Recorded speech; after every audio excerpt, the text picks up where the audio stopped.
You ask Tiger to solve. This deals with linear equations with one unknown. The final result is x equals 2. Let's solve it step by step. Group all constants on the right side of the equation. Subtract 9 from both sides.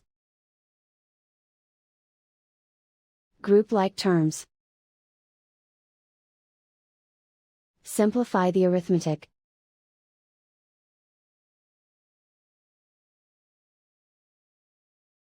Isolate the x. Divide both sides by 3.5. Simplify the arithmetic.